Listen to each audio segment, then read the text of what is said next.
Hi, everybody. Everybody all fed? Oh, good. Okay, don't fall asleep. So I was, as we were doing this morning's presentations, I was thinking about how this talk that Sam and I are going to do intersects with the talks this morning, which were much more clearly focused on media literacy for young people and, well, for all of us. So that'll be one of the questions for you at the end. Where do you see the connections? Because they're clearly there. The one connection that really surfaced for me as I was pondering this, and that I think would be really lovely to discuss when we're done here, is this question of how we can design good behavior. Are there ways, it's sort of short of this larger question of how do we get regulations and take a broad scale public health approach, and it's larger than how can we teach people to be good through basic information campaigns, or not just good, but savvy and smart about where they're going. And so one of the platforms that we're going to talk about, Sam's going to talk about in particular, is working with something kind of in between that. And it'll be interesting to hear from you about whether there's things that we can build into this platform, because the platform was designed specifically to service PRYDE, sort of the PRYDE initiative with 4-H, but it has much broader implications. So I'm here. I'm not actually going to do a whole lot of this talk. Sam is going to do all of the hard stuff and talking about the studies. And part of it is because there are a lot of studies that are happening through the lab and through this initiative that started out as a collaborative between Natalie and Dan Cosley and I. So I'm just going to sort of set the stage. My open disclaimer is these really awesome slides are Sam's design. He's got an incredible design eye. So if anybody ever wants to pick his brain for how you put information on a screen that is so different than I, as a psychologist, typically do. I put all sorts of stuff on there, then talk to Sam. And the other thing I'll plug right now before I forget is that Sam is on the job market. So this is not a job talk, but it could be a job talk if any of you know of anything that's currently open or will come open. So my goal here right now, my personal goal, is just to kind of set the stage, is sort of how this. I probably, if I was just doing this alone, I probably would have done some sort of cumulative summary of something that appealed to me. But as I started to think about where Sam and I were going to go together, it made a lot of sense to talk about at least one, if not more, of the studies going on through the social media grant that we got through NSF, because there's so many going on. We have a really large team. It started with, I don't know where it started. It started before me, but I got pulled in for reasons I'll tell you in just a second. But at this point, we have multiple. There were originally 3 PIs. Dan Cosley's now moved to NSF as a project officer. So it's primarily Natalie and I. And then I think at least half a dozen grad students have come through at any given time. And over 24 undergrads have been involved. And we now have new and growing collaborations with other scholars on campus, like Neil, working on an anti-bias project. We'll talk a little bit about that at the end. And a couple of other on-campus folks, Andrea Wan being one of them, doing an interesting VR project, looking at whether or not we might be able to build VR interventions for mental health conditions, particularly those related to anxiety. So we are big and sprawling and have lots going on at any one time. What has been interesting for me personally is, I wouldn't necessarily have been an obvious choice for looking at technology, I think, but for the fact that in the course of the work that I do on mental health and well-being and young adults and teenagers, I ran smack dab into it. There's no way to avoid it. So at some point, it became very clear that technology was not just important, but it may very well be its own context for development. It's doing a lot of development for us. So I started doing work in non-suicidal self-injury and looking at chat rooms, the effects of chat rooms on that. And I was also working closely with Cornell Health and a variety of other colleges thinking about whether or not we might be able to attach web-based or app-driven interventions to some of the assessments we were doing for mental health. Because I know, for example, when I was doing the non-suicidal self-injury assessment online, a good third of the people who were disclosing NSSI in the survey had said they never spoke to anybody and nobody knew. Like it was absolutely silent in their personal life. And I thought, wow, but they're here. Like I see them now. They're right here. And what if we could build an algorithm that would offer something at the point that they're entering data, and maybe get some help to people. So that kind of work got, Natalie and Dan got wind of that kind of work, and we formed this partnership that is functionally sort of at least 4 disciplinary domains. And I have learned over the course of the last 4 years that we've been working together that we come together with some pretty different focuses on about what's important. And it's different journals, different conferences we go to, different ways of approaching problems, the different ways we do science. It's been really, really fascinating. So one of the reasons we got the NSF grant is because we're interdisciplinary, and it has definitely been a strength. But I will say, from an academic perspective, it's taken, I'd say, at least 3 to 4 years for us to figure each other out. We didn't realize how many differences there were. And we've had some very, very rich conversations. And I'm much more fundamentally driven by this: is it good? How can it serve the public good? Partly because I come out of the youth development world too. But we have a really strong emphasis on theory coming out of communication, and a lot of our computer science people are very focused on design. Can it be done? They're less interested in is it good, is how do we do it? And that ends up being really instrumental in this quest to develop things that could be, sort of nudge-driven design pieces that we're going to talk about. And then there's a strong outreach and education process that comes through not just the work that my public health approach, but the connection with PRYDE and other people on campus, because Cornell is a land-grant university with a strong mission, with a strong outreach mission. And so that has provided all these opportunities to say, okay, all this is important, but what do we do? Like, how do we make this matter in people's lives? So we're fundamentally interested as a collaborative, independent of our disciplinary differences, in how we live, behave, think, and share online. I mean, that's the thing that brings us together.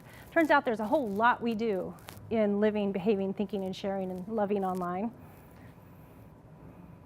And I think if, with the way we framed the NSF grant, although I suspect we would probably broaden this if we were to write it now, is really this intersection of the affordances. So what do apps and the web and the emerging AR and VR and AI worlds allow us to do? How will they sculpt what we do? And some of that has been interestingly driven by business, as we were talking about earlier, not so much some concern for the broader public good.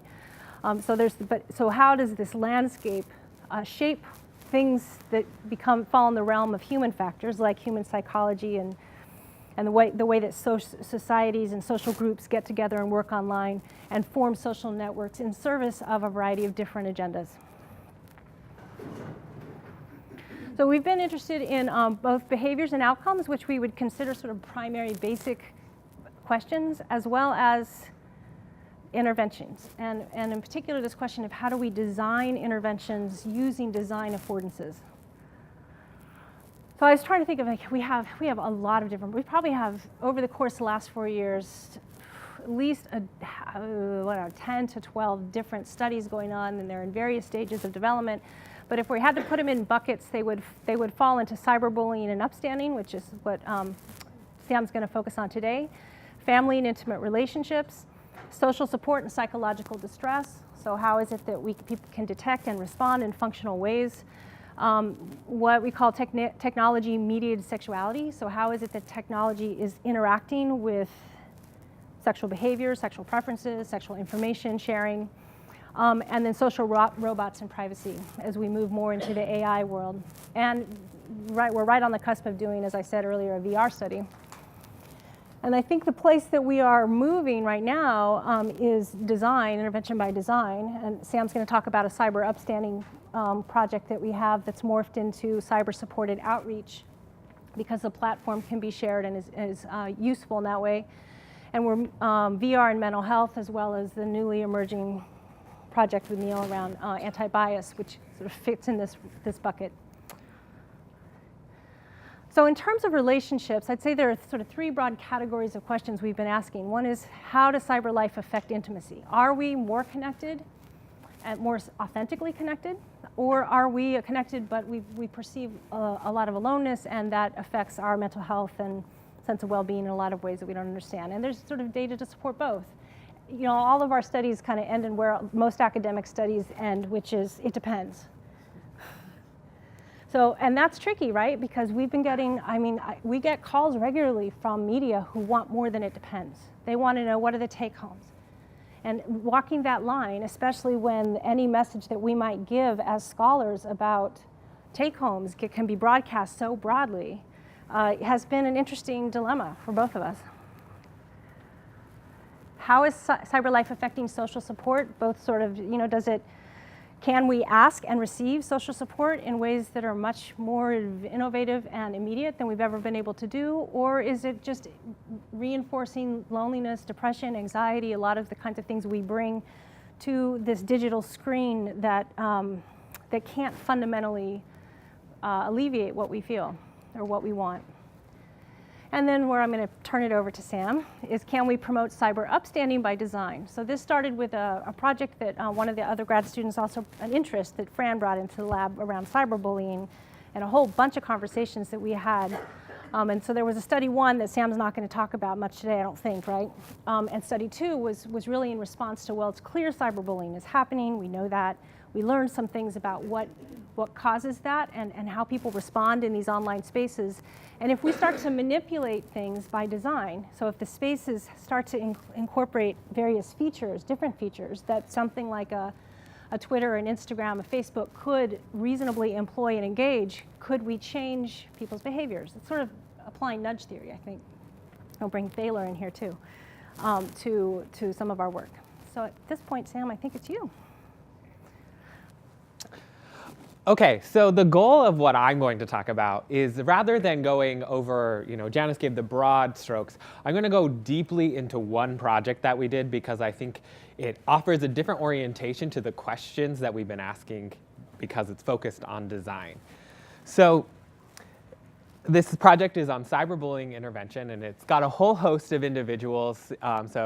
Dominic was the person who led the project and developed the design part of it. Fran and I were like the lead grad students on it. These were the support staff, and then Natalie was, the overseeing figure per usual. So the problem of the bystander, or the cyber bystander, is not something that would be really revolutionary to people who are sitting in this room. We know that people don't do things when emergencies are happening. And there's very good evidence that this same situation happens online. But it's often not, so when we talk about cyberbullying, it's often not the primary question.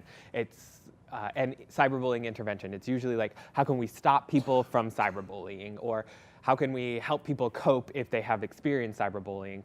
But we often forget that third party who's involved in this question of all those people who are sitting at their computers or on their mobile phones and just scroll on past.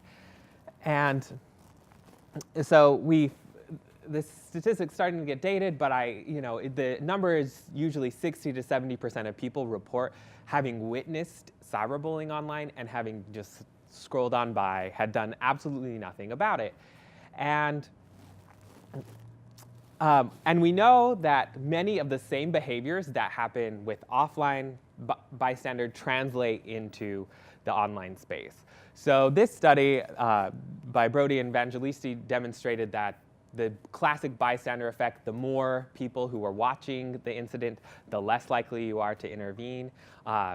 So it documented that very specifically. And there are now a range of studies that are really showing, okay, yeah, the same sort of thing holds up in the online space. So if you're the only person who's there, you're more likely to speak up. But when you're in these mass sort of ambiguous audiences, you tend to just let the other people handle it or diffuse out that responsibility.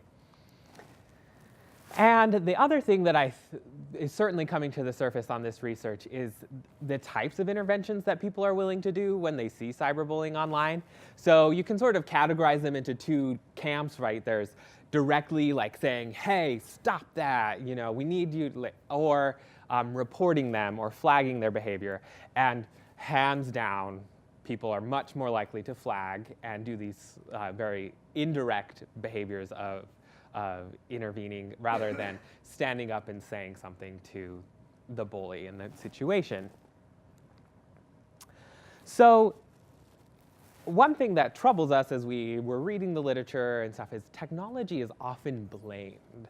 Like, people can just scroll on by and no one will, will ever know that they are there, or, it's anonymous. There are 100 different ways that we could blame technology for decreasing or not encouraging people to step into the situation. And the magical thing about technology is it doesn't have to be that way. We can change it. And so I really think that this project then becomes a synergy of those things that Janis was talking about before. We've got these social phenomenon that we're talking about in connection with computer science, design orientation to promote behavioral outcomes and interventions. So we started to toy around with this question, and we threw out how could we design to make people feel more likely to increase bystander intervention.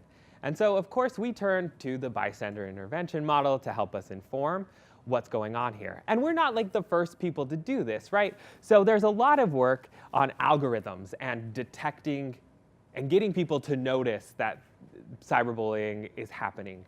So an example is on Facebook Live.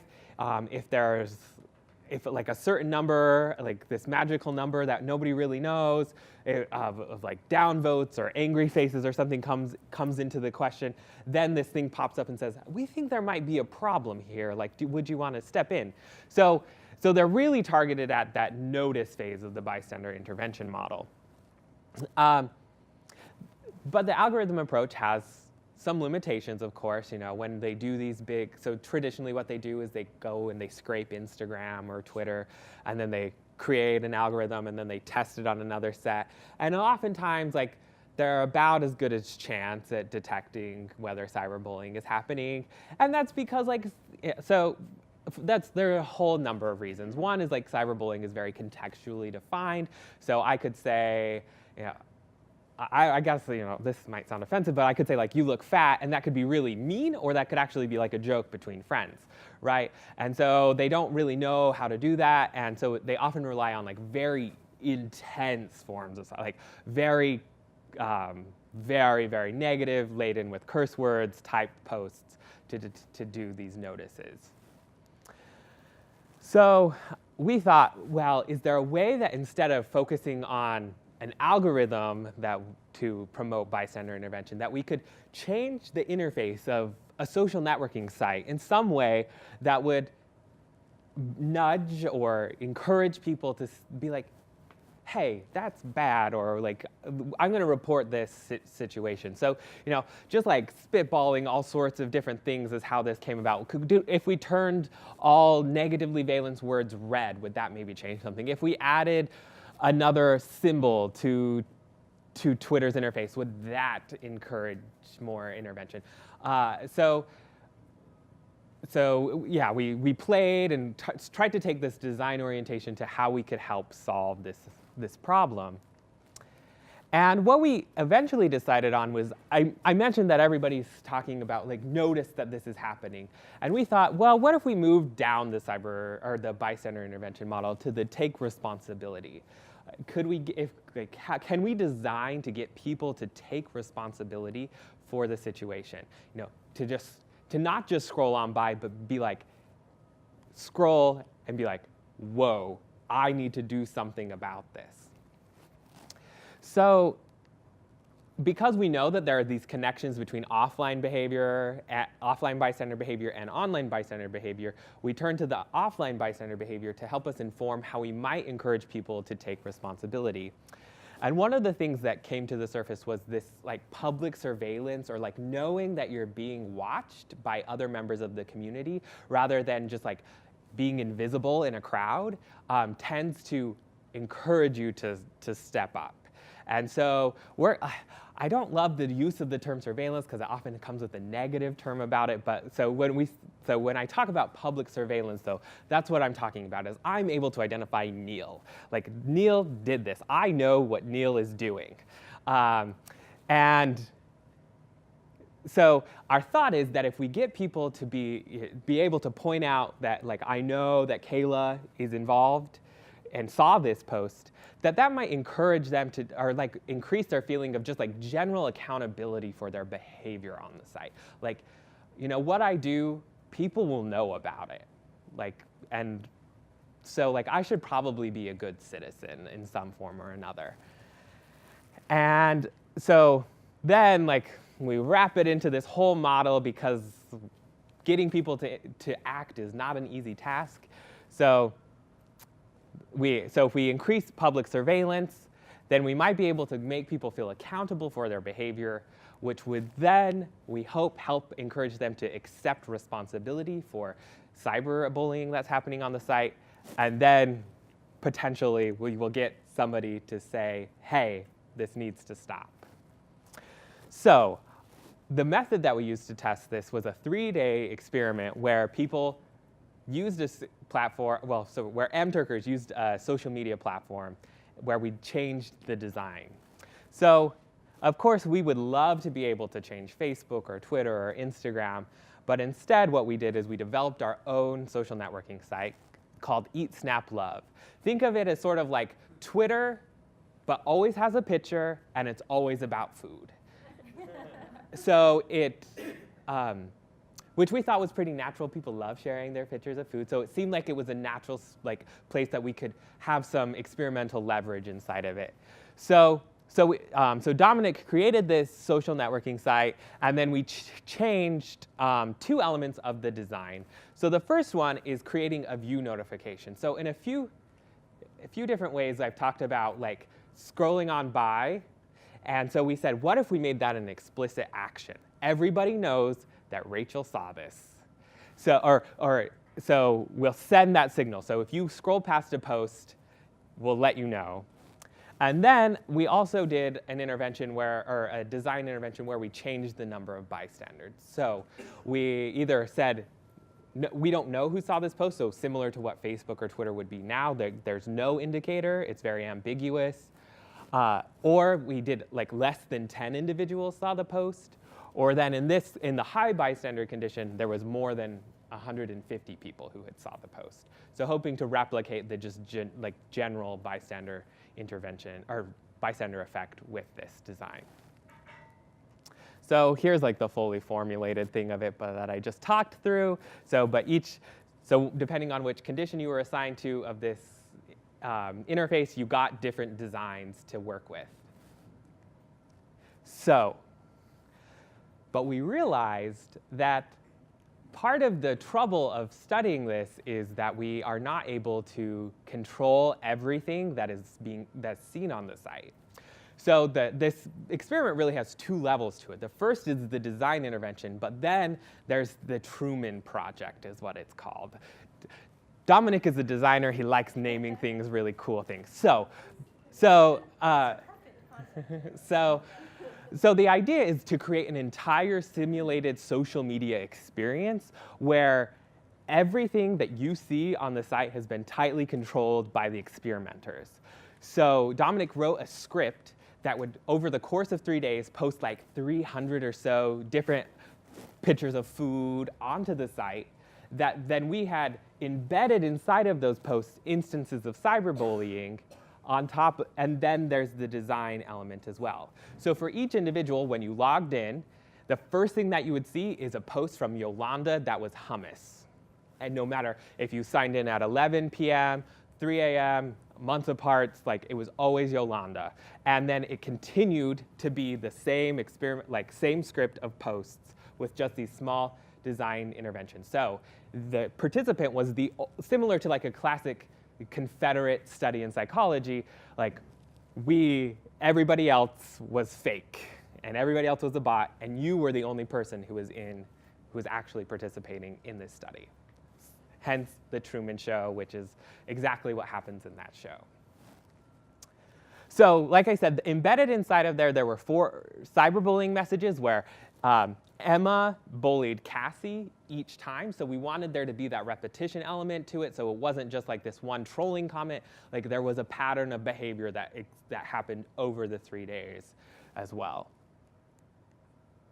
So the intervention options, they could flag the post, they could block Emma, they could report Emma, or they could say, Emma, this is mean, or whatever else you might say to Emma, or nothing. Or nothing, or they could just scroll on by.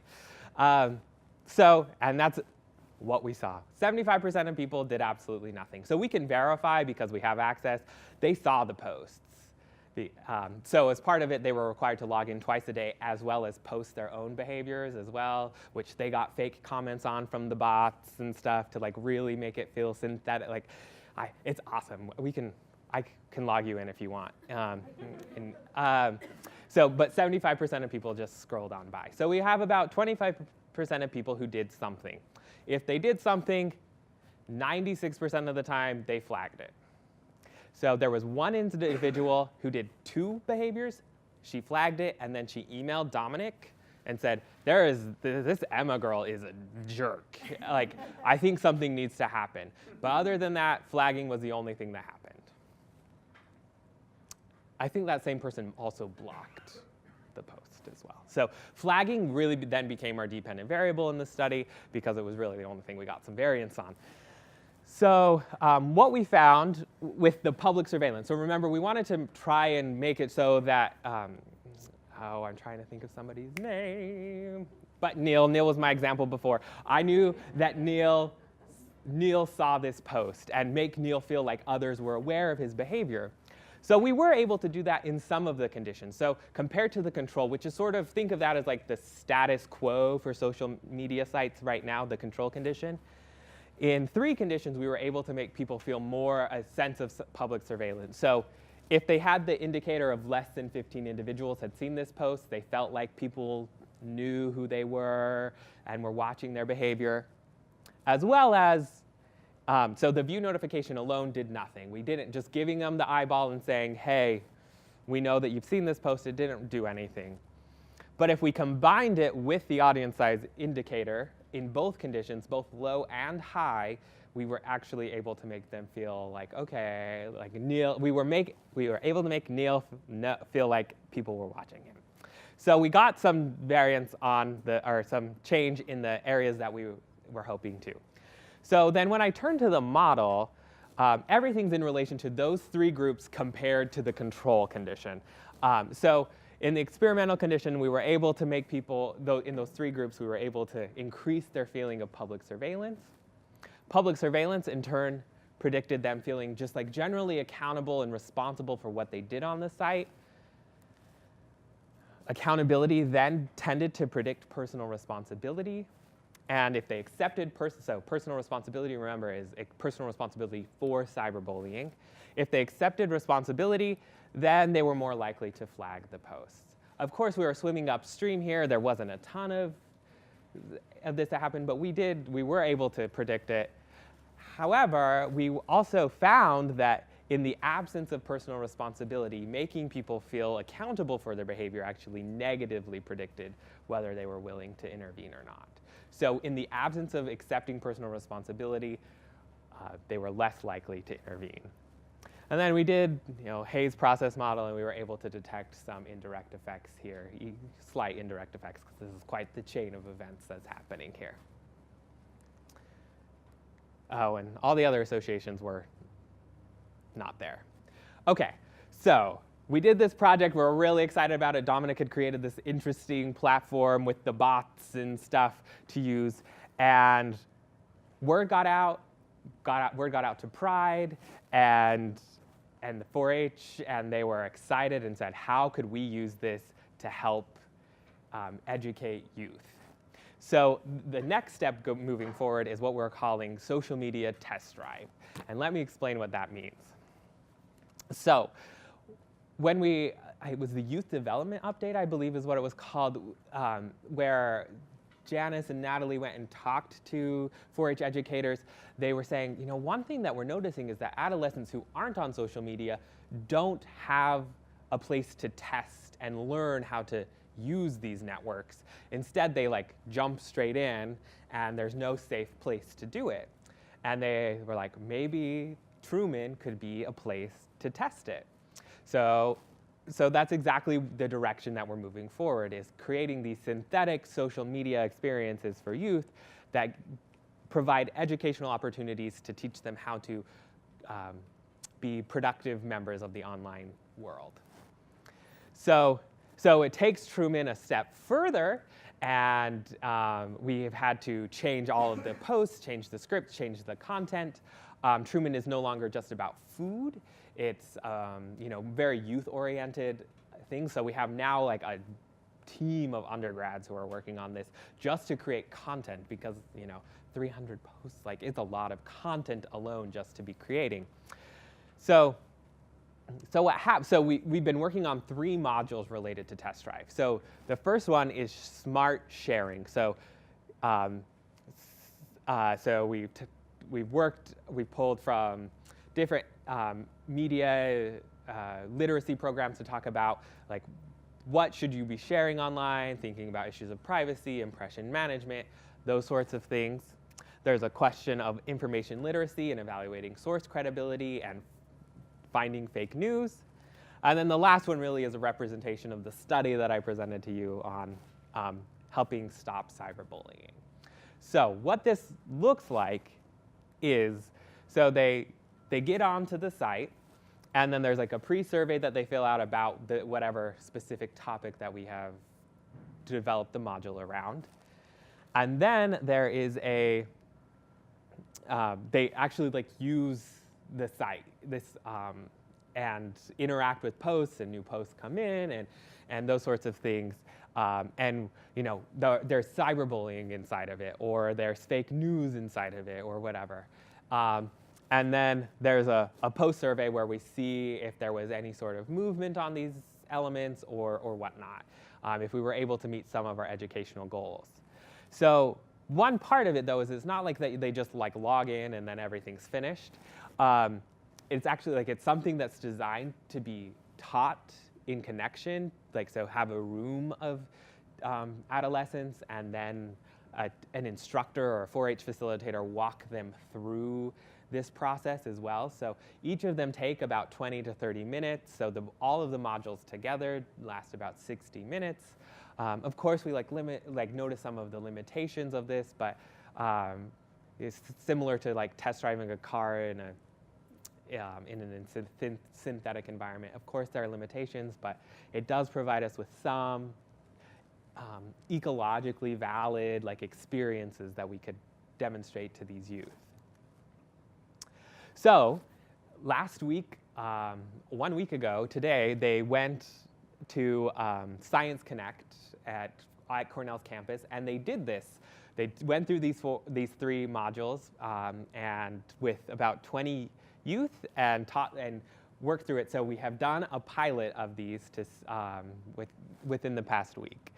This is a write-up that's on PRYDE's website. And so just like my general conclusions is, so when I started, I tried to say technology is often blamed, saying it's anonymous or whatever.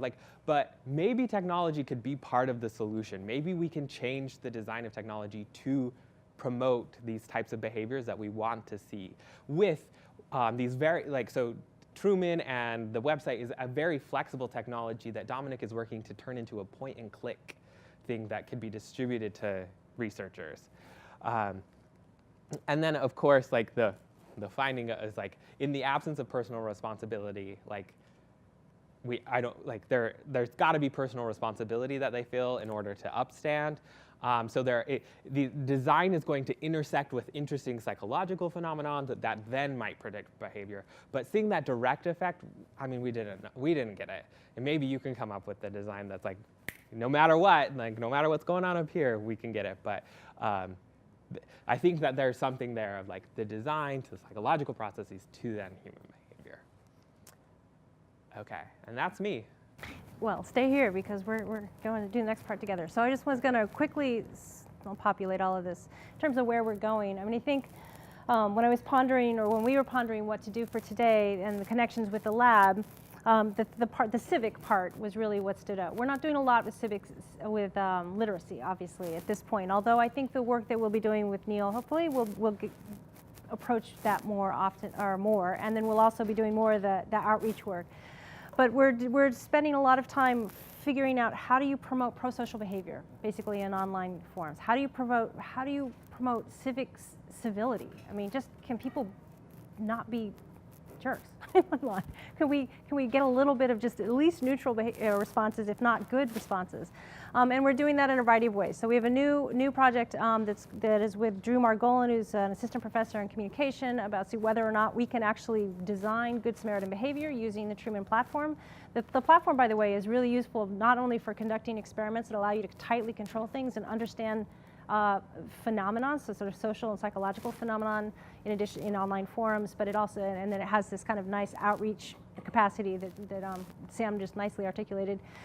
So that's really about that project. That project is going to focus a lot on that in 3 primary areas of interest for all of us. And then how can we use Project Test Drive to reduce bias? That's one with Neil. And that's primarily, actually, you want to say 2 words about it? Because I know you just finished the summary.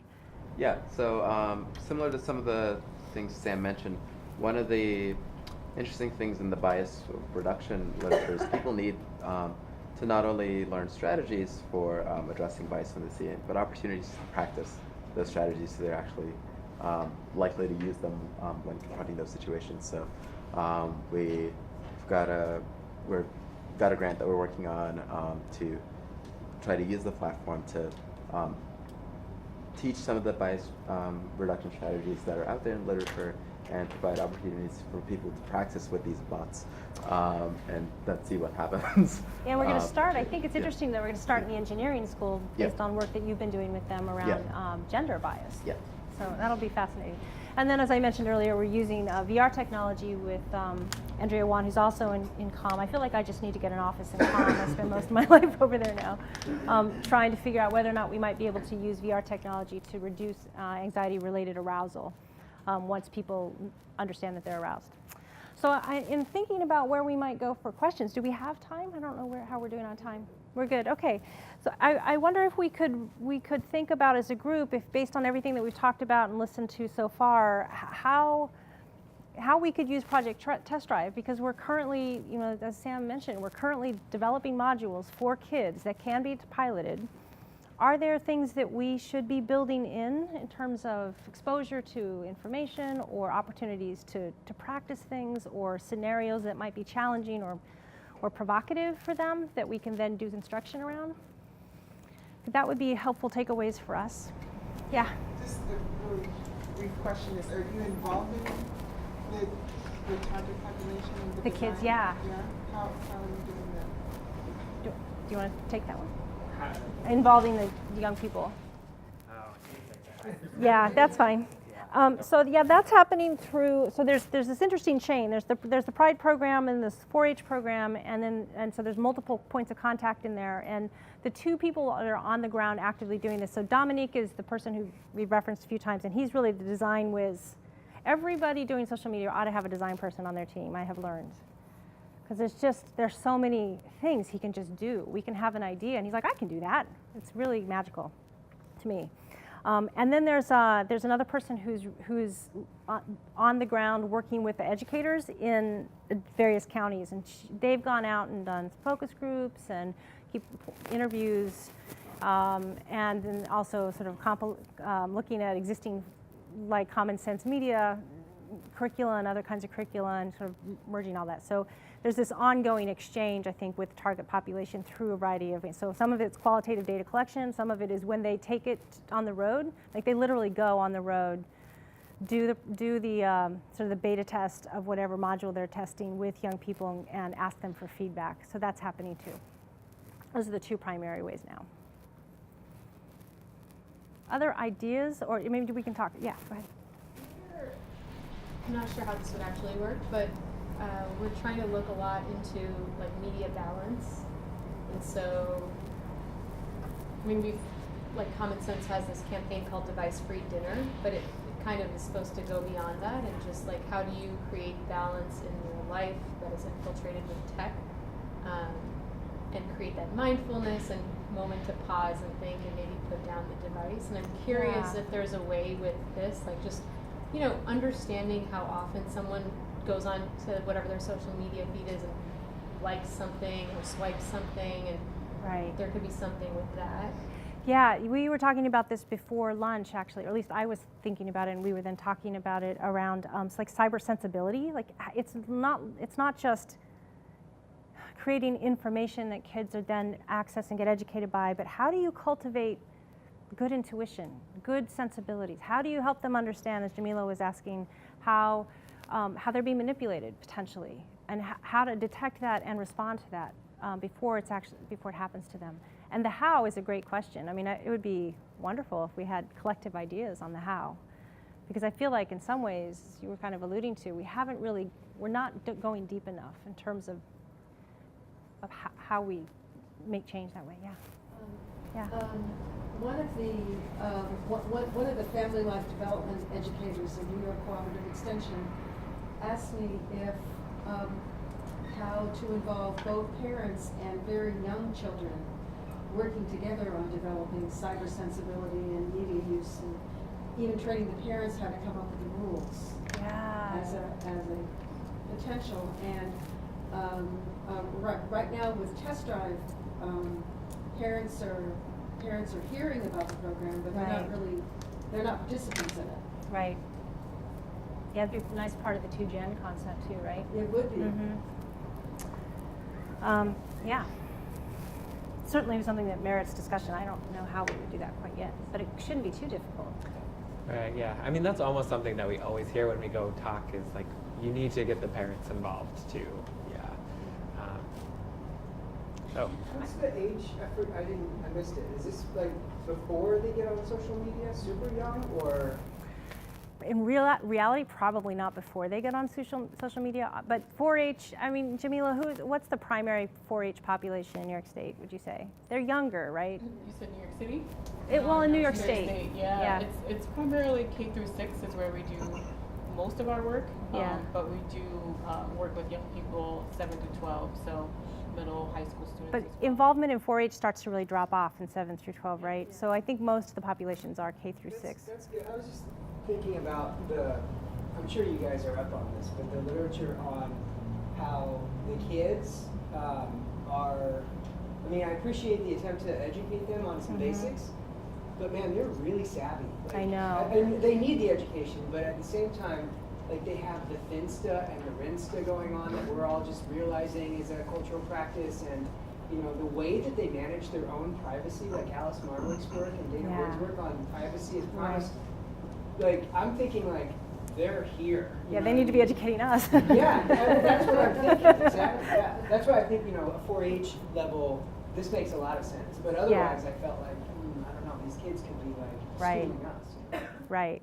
Well, so I think you're especially on with the privacy stuff. I wonder sometimes, though, about sort of the more cyber civility and pro-social behaviors and upstanding. Not that education is necessarily going to do it. That's why I feel like we do have to address these sort of deeper issues that come up. But they seem to be less able to respond in violation of what they perceive to be their group norms. That's a biggie for them. So we're trying to get to some of that. Can I ask an unrelated question real quick about accountability? Yeah. Does that, as a variable, does that mean that there's an expectation that people on that site should be accountable? Or does that mean, I'm trying to differentiate between accountability and personal responsibility to make sense of that. I think I can make sense of it if accountability is a collective thing. Okay. Then it makes sense. So let me just give you operationalizations of those questions. It was like, I'm held responsible for my behavior on the site was accountability, whereas personal responsibility was like, if I saw somebody being bullied on the site, I needed to do something about it. So it was specific, like the personal responsibility was specifically about bullying. That's frequently the question that we have is like, what is the difference between those two things? And for me, it's very clear that just responsibility for how you behave versus, you can be responsible for how you behave, but not necessarily responsible for the bullying behavior itself, which is what, the negative effect showed, which is not, so if we just do accountability to intervention, it's not significant. It's only significant when we include the personal responsibility in the statistics. Oh, it's negative but not significant. Yeah, but it trended negative. I mean, so that No, so it is significant but only if we're controlling for personal responsibility. If it's not, if personal responsibility isn't in the equation, it's not significant. It's not significant. So that's why, like, I tried to, in the absence of accepting that responsibility for bullying, like making people be like, ooh, like everyone knows what I'm doing and I should be really responsible, like actually seemed to have a boomerang element to it. Yeah, Sharif? Yeah, this is great. I love this work. I think with the test drive, it would be interesting for the K-6 population to experiment with self-regulation mechanisms. So things like timers or clocks, or peer effects or social norms campaigns. You can inject all these things in there, a bunch of conditions, and say, will kids be able to self-regulate? Because Scott's point that they're all going to learn to just do whatever they want anyway, so it's not about us monitoring them, it's can they teach themselves, and that seems like a Right. platform to do it. Yeah, if you have specific ideas about what we might do to at least play with, would you shoot them to us? Yeah. That'd be great. Yeah. And we're at a perfect juncture for actually playing with some of the ideas that would come out of a conference like this. So any ideas you have, please let us know. Now or later. I have a student studying impulse buying, and it kind of, this isn't about commerce, but it resonates a little bit with impulsive behavior. Yeah. This would be a platform we could test. She's looking at designing online platforms to test impulsivity, right? That'd be great. Is she looking at like hating? No, she's looking at Hating on commerce, like purchasing. Oh, like okay. Amazon purchasing. Oh, right. Regretful things. Yeah. Yeah. Oh, like a regretful But there's impulse purchasing and that kind of stuff. Yeah. Laura? What about like multitasking? Is this an area that you guys are interested in? I mean, I don't know if it's right for us to try to, dissuade it or anything like that. It just seems to be one of the biggest things that people are concerned about with screens and kids. Yeah, I have to go back and look at the modules that are planned. I'm not sure. I think what we did is we really planned out the first 3 modules as a beta, just to see if the platform sort of as a feasibility test. Yeah. But that would be a wonderful topic, considering that humans actually can't multitask. They probably ought to know that. And maybe then that would wed nicely with the impulse control kinds of activities we might design. Yeah, I mean, I could see like the walking through with these educator modules, like having test drive up, also having a requirement of them looking at a news article or something else, and I don't know what else, but I could see how we could work them, like wrap them all together into something. More? All right. Oh, yeah, one more. Question. Yeah. When you say kind of thinking about the design element of this, to me, I think of it as how would you design a platform to promote these pro-social positive behaviors? And I'm curious, is there a point of view on what the ideal upstander is to do online? Like you mentioned, flagging was what the majority did. And to be honest, I would not be somebody who comments and gets into a war with somebody I don't know, via online ways, even though potentially saying something is the right thing to do. So I'm just curious, like, what is our point of view on what the correct action is for an upstander, and then how do you create, if it's not flagging and it's something more, then like how do we create specific That exact question is the subject of the Good Samaritan project. It's like how exactly, what does that look like? Because clearly I think we're gonna have to change online norms in some way. So it is ideal if someone would publicly do something besides maybe just flag it, so that other people in the forum get the impression that it's not a good idea. But because there's this negative cascade we've all seen.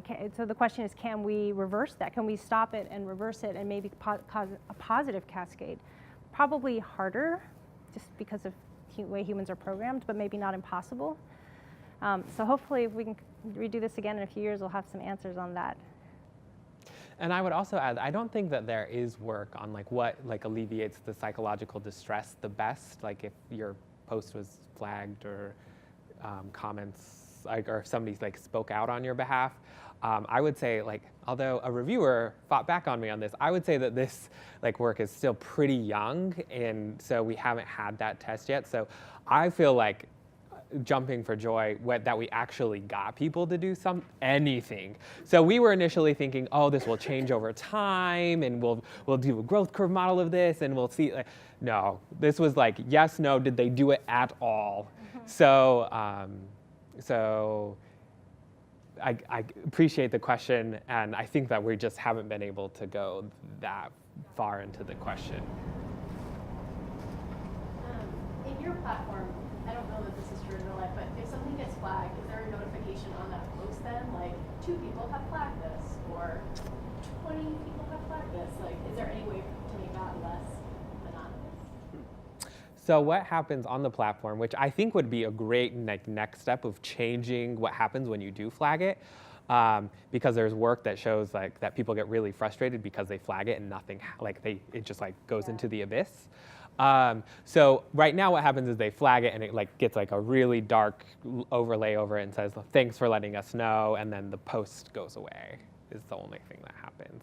But like, I'm just like, your comment makes me think of some work that I mentioned is like people get frustrated because they flag it and then they never know what happens with it, or it's like a week later because like it goes to Facebook's like headquarters and like then they moderate it and it like gets cached through this really like long process. So if flagging is the optimal behavior, we've got to change some things on that side as well, to make this a better process. In our system, it's okay, but. I'm just curious too, because you're talking about changing social norms, or like commenting is very public, and maybe you don't want to do a war, but then people at least see that you're responding against whatever the message is, and so that's why I was curious about just saying how many people have flagged it. So building in some sort of positive reinforcement for pro-social behavior. Yeah, or just an acknowledge like the norm here, because if I'm looking at something really negative and I don't see anyone has commented on it and I can't see that other people have flagged it, making it so that I can see that other people have flagged it, so that I know people are on the same side as me and thinking this is an aggressive thing that doesn't belong here. Yeah, thank you. Yeah, so. Makes me think both an intervention for this and also thinking about fake news, that if you could see that someone, instead of having to comment the Snopes link, there's a button that says like thumbs down on this particular content. And you could see, 56 people have liked this and 173 said thumbs down fake news or thumbs down cyberbullying or whatever their reason was. Then as you're scrolling through, you still have both of those perspectives instead of just what people liked it. We had almost that exact conversation. We were talking about the Good Samaritan Project, because one of the silo or one of the content areas of that project is fake news or misinformation. And having a thumbs down is one of the things that we want to be able to do, because we'd use the Truman platform to play with various features to see if we could modify people's behavior. Yeah. I have a very tangential question, but as a researcher, I'm wondering how you informed the participants that they were in the Truman Show, and whether you debriefed them, or I'm just curious about that whole kind of framing. Okay. So the cover story was, we've developed this new application and we're testing an algorithm, and we want your feedback on the algorithm that we have developed. And because it was MTurk, and MTurk can be all over the world, like all the user profiles were all over the United States, were from all over the United States and stuff, and we're adults as well. And so they went through with that, and then we asked them in the post study, like, what did you think the study was about? Most of them reported that they thought, well, you're like a startup company that's hoping to make a social networking site for food. And then after that, we then did the debriefing of actually this is what was happening, and there were some real, and then we got them their comments after, and some people, one of the ones that sticks out in my mind was well, damn, I liked the site and you totally fooled me. So yeah. So yeah, we did walk through that process. as well and captured those moments. And that, I think, will actually be the next part of the study that will be published in like the more computer science world, of like these comments about what the experience was like and how we might be able to improve the experience. But yeah, we did walk through like a traditional cover story experience. Yeah.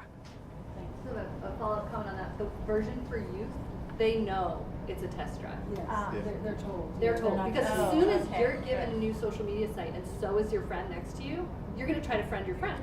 Right. And it's like there's no way to actually have it be fake. And also, the fakeness of it isn't really the point. It's to try out social media, so they know they're not being deceived in the kid version. Right, in fact, our IRB will probably exempt it, because it's like it's an educational evaluation. Nice. If we wanted to study it and publish on it, would we need to run it through IRB and without exemption, do you think? Probably, I think right? so. Yeah. I think so, but it might be, Yeah. always. Yeah. I think it just, the journalists expect you to answer the questions about Mhm. so. Anybody else? All right, well, we're around, so for the rest of the day. Thank you.